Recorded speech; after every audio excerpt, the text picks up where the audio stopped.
Sa mabuting balita ngayon, isang paralitiko ang dinala kay Jesus. Hindi siya makalakad, hindi siya makagalaw, at higit sa lahat, hindi niya kayang lumapit kay Jesus ng mag-isa. Kailangan niya ng mga taong magbuhat, magtiyaga at maghanap ng paraan kahit kailangan nilang baklasin ang bubungan upang makalapit kay Jesus. Ang pananampalataya ng mga taong ito ay puno ng pagkilos ng may sakripisyo. Ngunit mapapansin natin ang unang nakakagulat na ginawa ni Jesus. Hindi niya agad sinabi, tumayo ka at lumakad. Sa halip sinabi niya, anak, ipinatatawad na ang mga kasalanan mo. Para sa marami, tila mali ang prioridad na ito. Ngunit para kay Jesus, napakalinaw na ang pinakamalalim na pagkaparalisa ng tao ay hindi sa katawan, kundi sa kasalanan. May mga tao na nakakalakad nga, ngunit bihag ng kasamaan ang puso. May mga malulusog ang katawan, ngunit lugmok naman ang kaluluwa. Nagduda ang mga skriba. Para sa kanila, walang karapatang magpatawad ng kasalanan ang sino man,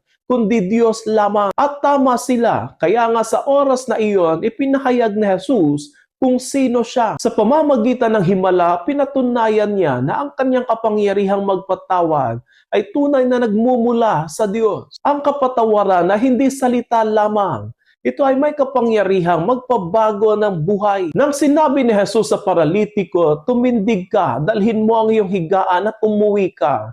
Ang dating nakahiga, ngayon ay tumindig. Ang dating binubuhat ay ngayong siyang nagbuhat ng kanyang higaan. Ito ang bunga ng kapatawaran. Ang taong pinatawad ay muling ipinatatayo at isinusugo. Ang higaan na simbolo ng kanyang kahinaan ay naging patotoo ng kanyang kagalingan. Mga kapatid, tayong lahat ay may mga panahon na tila paralisado ang ating buhay.